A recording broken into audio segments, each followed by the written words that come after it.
Ngutang, saya ngutang tapi sampai 8.000 triliun, mikir nggak anak cucu yang nanggung? Mau dua mana mikir ke situ.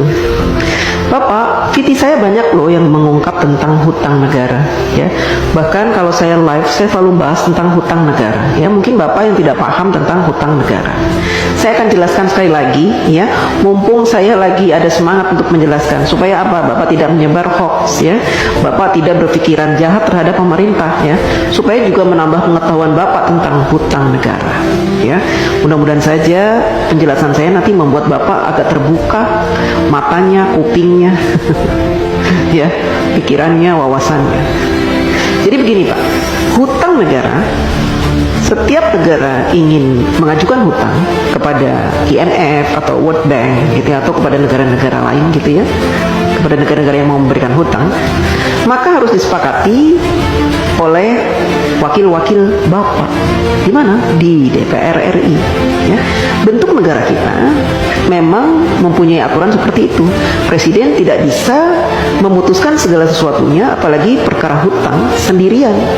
Jadi harus dinegosiasikan dengan DPR. Dan DPR punya peraturan bahwa negara tidak boleh berhutang, ya, yang mana pembayarannya, cicilannya itu melebihi 60% dari penghasilan negara, ya. Nah, saat ini sejak Bapak Jokowi menjadi presiden, hutang negara kita itu tidak lebih dari 35%. Artinya jauh di bawah batas maksimal berhutang yang ditentukan oleh DPR RI, yaitu 60%. Artinya apa? Kita masih berada di ambang aman, ya. Dan saat ini Indonesia terkenal sebagai negara yang hutangnya sedikit dibanding dengan Jepang, Amerika yang sampai 200% dari PDB-nya, Jepang sampai 210%, kemudian negara-negara lain, ya, bahkan tetangga-tetangga kita, Singapura, hutangnya itu banyak Pak. Berbeda dengan kita hutangnya sedikit. Beberapa tahun yang lalu Bapak Jokowi juga sudah melunasi hutang warisan sebanyak 7.000 triliun. Bapak heran kan dari mana uang 7.000 triliun itu? Kok Pak Jokowi bisa membayar? Karena Bapak Jokowi selama ini melakukan penghematan pengeluaran APBN. Dengan cara apa? Dengan cara tidak menggunakan APBN untuk pembangunan negara. Bapak Jokowi mensiasati pembangunan negara dari para investor, baik dalam maupun luar negeri, sehingga APBN-nya utuh, tidak diutak-atik. APBN yang ada khusus digunakan untuk kepentingan rakyat seperti subsidi, kemudian bansos, BLT, PKH dan sebagainya itu Pak.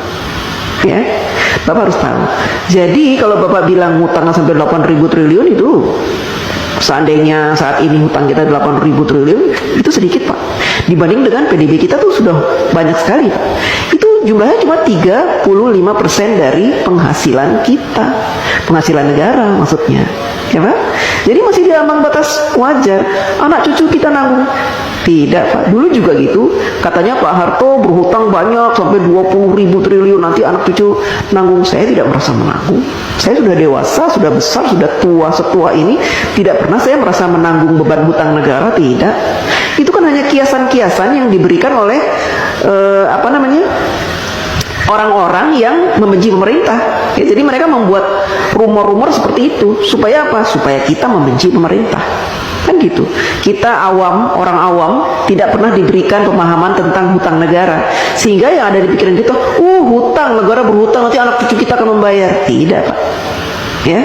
Selama pemerintahan itu baik, memberikan kesejahteraan kepada kita, memberikan gaji UMR yang pantas, ya, kemudian memberikan peluang-peluang untuk usaha sehingga kita punya penghasilan setiap bulan, dan memberikan lowongan-lowongan pekerjaan yang sangat banyak, maka kita tidak terbebani oleh hutang negara Pak.